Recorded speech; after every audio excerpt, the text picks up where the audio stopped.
안녕하세요. 호랑형님 리뷰하는 호랭박사입니다. 호랑형님 3부 59화 무주공산편 리뷰를 시작하겠습니다. 지난 화에서 완달이 자신에게 남아있는 흰산의 힘을 일영에게 완전히 넘겨주기로 결정하면서 끝이 났었습니다. 일영은 뭣도 모르고 그저 흰산의 힘을 완전하게 받게 된 것에 기뻤겠지만 사실은 재앙의 시작이었는데요. 완달이 흰산 일족의 금기를 깨므로써 흰산의 부름이 다시 시작되었기 때문입니다. 이제 곧 수많은 강자들이 부름을 받고 흰산에 집결할 것 같은데요. 벌써 이번 화에 수상한 인물이 하나 등장했죠. 하늘에서 검은 구체를 타고 땅으로 내려온 듯 바닥이 움푹 패여 있는데 깨진 구체에서는 온통 시커먼 피부를 한 괴인이 주변을 살피는 모습이 나왔습니다. 이곳이 천재와 흰산의 주인이 싸운 곳인가? 라고 하는 걸로 봐선 천재의 부하는 아닌 것 같습니다. 이 괴인이 검은 구체로부터 등장했던 모습을 보니 비슷한 묘사가 있었던 또 다른 캐릭터가 떠오르는데요. 바로 라오허의 수하인 히아들입니다. 히아들도 3부에서 처음 등장했을 때 오늘 나온 수수께끼의 괴인처럼 먼 하늘에서 검은 알에 둘러싸인 채 강림했었습니다. 온몸이 새카만 것도 마치 2부에서 시라무렌이 처음 괴수 모드로 변신했을 때를 보는 듯한데요. 그렇다고 라오허 측에 저렇게 강해 보이는 놈이 있을 것 같지는 않고 정체를 예측하기 쉽지 않네요. 그저 검은 몸 하나만 가지고 상상의 나래를 펴보자면 흑룡과 관계된 인물이거나 흑룡강의 힘을 다루는 인물 둘 중 하나가 아닐까 싶습니다. 흑룡강은 라오허가 지배하는 요하강보다 길고 거대한 강이기 때문에 만약 흑룡강을 지배하는 자가 있다면 그는 엄청난 강자일 가능성이 높죠. 그리고 흑룡강은 모란과 흥계가 살았을 것으로 제가 예상하는 지역이기도 해서 오늘 등장한 인물이 이쪽과 관계되지 않았을까 조심스레 예상해 보겠습니다. 다시 돌아와서 완달성의 상황을 보겠습니다. 병사들은 흰산의 묘역에서 풍계가 아군을 공격한 것과 일영을 거역하지 마라 라고 말하는 걸 보고는 즉시 복귀해서 재상에게 보고하는데요. 특히 풍계의 눈에는 붉은 안광이 번쩍이고 있었다는 점을 매우 우려합니다. 병사들은 일영이 정전에서 완달과 싸울 때 인간 병사들에게 정신지배를 걸어 완달에게 홍사 공격을 시켰던 것을 기억하고 있었습니다. 그때 정신을 지배당하던 병사들도 붉은색 안광을 내뿜고 있었죠. 보고를 받은 재상 또한 혹시 무덤에 묻힌 일영이 살아있기라도 한 것인지 매우 걱정하는데요. 만약 일영이 살아있다면 무덤으로 힘을 환원하러 간 완달 또한 큰일에 휩싸일 수 있는 것이었죠. 흥계의 부족은 풍계가 일영에게 정신지배를 받고 있을 수도 있다는 말을 듣고는 바로 흰산의 묘역으로 달려갔는데요. 놀랍게도 풍계가 정말 일영에게 정신지배를 당해서 아군을 공격하고 있었습니다. 스스로 빠져나오기 위해 눈물을 흘리며 안간힘을 쓰고 있지만 역부족인 듯 보였죠. 제가 최근 리뷰에서 계속 풍계 칭찬을 하며 언젠가 무언가 한 건 할 놈이다 라고 했는데 일영에게 당해서 꼼짝 못하고 있는 걸 보니 제가 사람을 잘못 봤나 보네요. 농담이고 이미 일영의 힘이 곤륜의 상위 신들보다 훨씬 막강한 수준에 이르렀다는 점을 보여주는 장면이 아닌가 싶습니다. 풍계는 신격중 상위 존재인 불화가의 정신지배를 거뜬히 버텨냈었기 때문에 절대로 풍계가 약하다고 보기는 힘들죠. 한편 호형 세계관에서 인간은 비록 약하지만 정신을 지배당하지는 않는 것 같았습니다. 2부 초반에 일영의 시가 압카의 재단 공사를 위해 돌을 캐는 장면을 기억하실 텐데요. 시는 흰산의 영역 내로 들어가지 못하기 때문에 붉은 산에서 항마병들을 잡아오거나 인근의 조선에서 인간들을 잡아와서 돌 나르는 일을 시켰습니다. 그런데 이들은 감시자 때문에 도망을 못 갈 뿐이지 전혀 정신을 지배당한 모습은 아니었고 감시자들조차 시에게 정신을 지배당한 건 아니었죠. 항마병들이야 나름 강하니까 시가 정신을 지배하지 못한다 쳐도 약한 인간들은 충분히 가능할 법도 한데요. 왜 손쉽게 정신지배를 걸지 않았던 걸까요? 이는 인간의 혼이 워낙 독해서 애초에 정신지배가 통하지 않기 때문일 수 있습니다. 그래서인지 지금까지 인간이 정신을 조종당한 사례를 보면 직접적인 조종은 거의 없습니다. 귀신을 잘 다루는 경우 황유처럼 원기를 사용해서 인간의 정신을 지배하거나 신격을 부여받은 자가 신의 명령으로 하다란 것이 아니라면 인간이 정신지배를 당한 적이 없었죠. 그렇기 때문에 비록 완달이 인간의 독한 기운을 눌러놨다고는 하지만 일영이 인간 병사의 정신을 직접 지배한 것이 대단한 것 같습니다. 이번 화에서는 일반 병사를 넘어 그 강인한 흥계의 일족들까지 싹 다 정신지배를 걸어버렸으니 호영에서 이 분야의 최고가 아닐까 생각됩니다. 그러고 보니 일영의 오손인 아린도 정신지배에 매우 강한 면모를 보여줬던 것으로 기억이 나네요. 얘기가 잠시 다른 곳으로 샜습니다. 같은 시각 흰산에서는 일영에 대해 재상과 이르하가 대화를 나누고 있었습니다. 재상은 완달에게 반역했을 뿐만 아니라 인간의 정신까지 지배하는 일영을 극도로 경계했기에 혹시나 그가 살아 돌아올 것을 우려해 이르하에게 이를 보고합니다. 완달의 손에 묻힌 일영이 다시 살아 돌아올 일은 없었지만 돌아가는 상황이 아무래도 이상했죠. 이르하도 일영의 이름은 양백에게 익히 들어서 알고 있었던 것 같습니다. 양백은 과거 이르하에게 만약 일영이 직접 우리를 찾아 나선다면 결국 잡히게 될 것이다 라고 말해준 적이 있었는데요. 그들이 일영에게 잡히지 않은 것은 순전히 운이 좋았던 것 뿐이었죠. 그 시절 일영이 흰산의 주인으로 선택받은 뒤에 때 방심하면서 일족 살해를 멈췄기 때문입니다. 그러나 지금 일영이 완달성으로 돌아온다면 도망갈 곳도 없으며 이르하와 압카를 지켜줄 완달도 없으니 난감한 상황이었습니다. 압카가 일영에게 대항하기에는 아직 너무나 어리고 옳고 그름을 판단할 수 있는 성정 또한 부족했죠. 다행히도 지금은 완달이 펼쳐놓고 간 방어막이 존재하고 있지만 완달이 소멸하게 된다면 그 방어막도 함께 소멸하기에 그때는 일영 손에 죽는 길뿐이었습니다. 완달이 일영에게 힘을 넘겨줬음에도 방어막이 남아있다는 것은 큰 떡밥입니다. 완달이 완전히 소멸한 것이 아니라 어떤 형태로든 살아있거나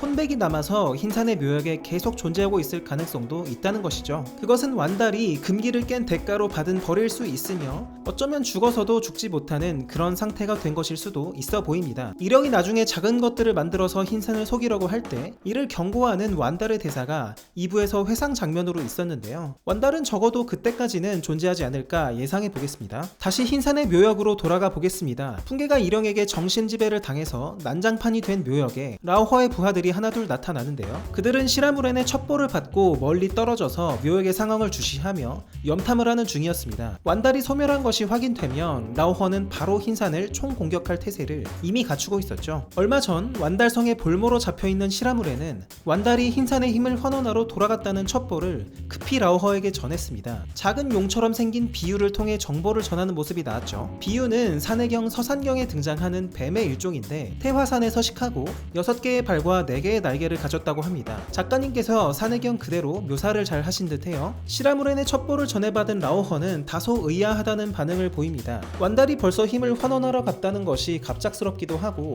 너무 빨라서 이상했죠. 어쨌든 첩보가 사실이라면 이제 완달도 없고 천재도 없고 흰산의 삼형제도 없으니 흰산은 무주공산과 다름없었습니다. 압카가 찝찝하긴 하지만 아직 얼굴도 안 비추고 꼭꼭 숨어있는 압카 따위를 별로 두려워할 이유는 없었죠. 흰산이 무주공산이 된 것처럼 완달성 또한 주인 없는 성이 된 것은 마찬가지였습니다. 과거 완달과 삼형제가 건재할 때는 극히 조심스럽게 활동하던 타 세력의 간자들이 이제 대놓고 활개치며 활동하게 된 것이죠. 이들은 누구의 명을 받았는지 완달이 진짜 소멸했는지 여부와 압카의 정체를 파악하기 위해 분주하게 움직이고 있었습니다. 이제는 성 안에 특별히 위협될 만한 강자가 없다고 느꼈는지 대놓고 압카의 처소로 쳐들어갈 생각마저 하고 있었는데요. 이를 뒤에서 조용히 지켜보던 시라무렌이 개입합니다. 시라무렌 본인도 상당한 강자임에도 불구하고 몰래 비유를 날려가며 조심스레 첩보 활동을 하고 있는데 딱 봐도 조무래기인 것들이 대놓고 나대니까 심기가 불편했던 게 아닌가 싶네요. 지금 완달의 성에는 이러한 간자 세력들이 대체 몇이나 들어온 건지 가늠할 수도 없는 상황이었습니다. 시라무렌에 따르면 완달은 원래 간자들을 알면서도 신경 쓰지 않은 것 같아요. 압도적인 힘을 갖고 있으니까 조무래기들이 염탐하던가 말던가 놔뒀던 것 같죠. 특히 최근 삼형제가 무덤에 묻히고 완달의 지배로 다시 바뀌고 나서는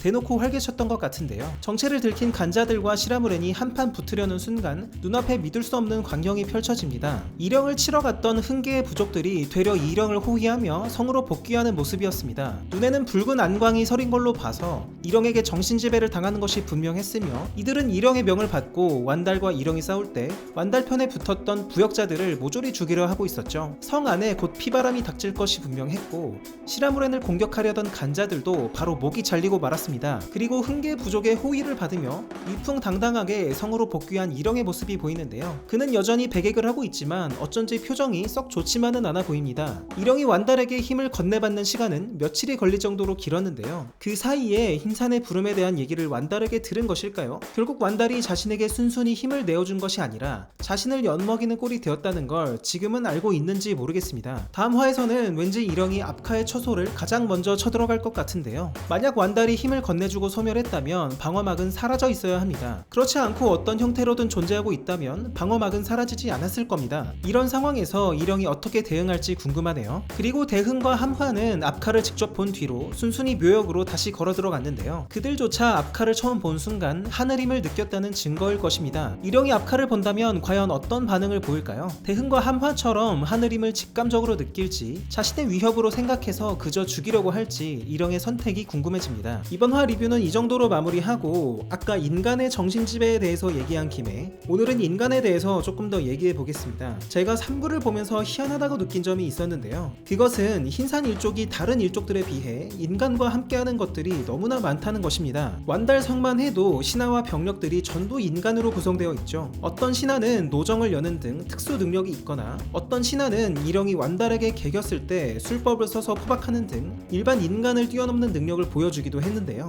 그에 비해 일반 병사들은 칼과 갑주만 차고 있다 뿐이지 대체 왜 있는지 모를 정도로 전투에 도움이 안 되는 모습을 보여줬습니다. 첩자 하나도 제대로 못 잡고 곤륜과의 전쟁에서는 적 병사와 싸우기는커녕 도망다니기 바빴죠. 이 병사들은 인간의 독한 혼을 무기로 해서 함부로 죽이지 못하게 몸빵으로 들이대는 것도 불가능했는데요. 완달이 자기가 데리고 있는 인간들은 인간 특유의 독한 혼을 눌러놨기 때문입니다. 때문에 완달의 병사들은 짐승들에게는 그냥 밥이죠. 인간의 유일한 무기마저 못쓰게 되자 맨날 일방적으로 당하기만 하는데 충성심은 또 겁나 뛰어납니다. 완달이 곤륜과의 전쟁에서 승리했을 때 그의 한쪽 팔이 잘린 것을 보고 눈물을 흘리며 슬퍼했죠. 자신들이 대적 불가한 존재들과 싸우면서 목숨을 바치면서도 흰산 일족을 따르는 이유가 무엇인지 여러모로 설명이 필요한 존재들이긴 합니다. 먼저 눈여겨봐야 될 점은 흰산의 주인들은 공통적으로 인간과 함께 했다는 것입니다. 완달이 그렇고 생각해보시면 아린도 조선의 북방 지역에서 만호로 있으면서 인간과 함께 더불어 살았죠. 그리고 그들과 함께하는 인간들은 흰산의 주인에게 공포를 느끼는 것이 아니라 강한 충성심을 갖고 있거나 자신의 군주로서 진심으로 따르고 있다는 공통점도 있습니다. 아린이 발작할 때 피난을 떠나는 인간들이 도움이 못 돼서 죄송하다며 우리가 성이라도 고쳐드려야지 식으로 말을 하기도 하고요. 평소에 생활하는 것도 보면 꼭두새벽에 산군 먹일 약초 구해오라고 시킨다거나 오밤중에 갑자기 소를 잡으라고 하는 등 다소 짓궂은 면모도 보이지만 그들의 목숨을 함부로 해하지 않고 진심으로 대하고 있다는 것이 느껴지죠. 반면 일영은 달랐습니다. 인간 신하들이 잔뜩 둘러싸고 있는 것을 굉장히 부담스러워했고 완달이 독한 기운을 눌러놨음에도 불구하고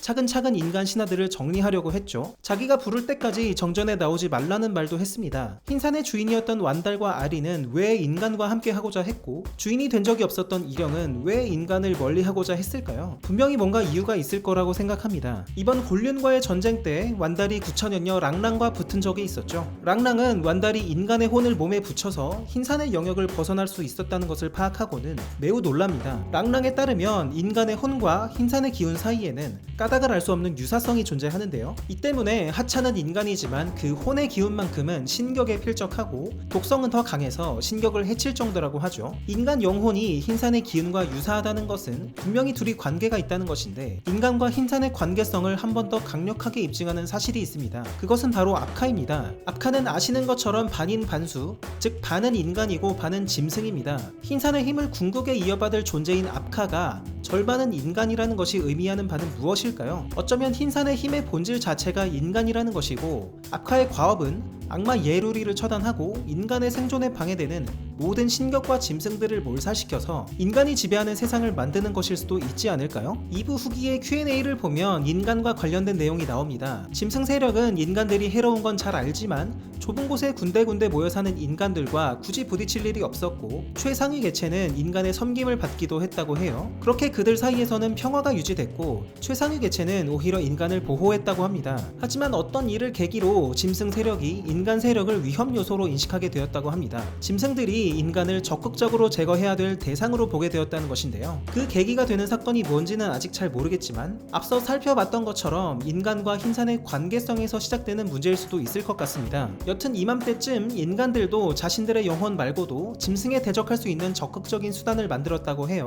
이것이 일부 마지막에 나왔던 화기와 화약이 될 것 같습니다. 이처럼 짐승과 인간의 대립은 흰산 일족의 스토리가 마무리되고 나면 본격적으로 다뤄질 이야기로 이미 결정되어 있죠. 과연 하찮은 인간이 화기와 화약을 발명했다고 최강의 신격들과 시라무렌 같은 영험한 짐승들에 맞서 싸울 수 있을까요? 이번 곤륜과의 전쟁에서 완달의 인간 병사들이 별 도움이 안 된 것을 보면 지금으로서는 상상이 잘 안 되긴 하는데요. 나중에 작가님께서 어떤 식으로 풀어나가실지 기대해 보겠습니다.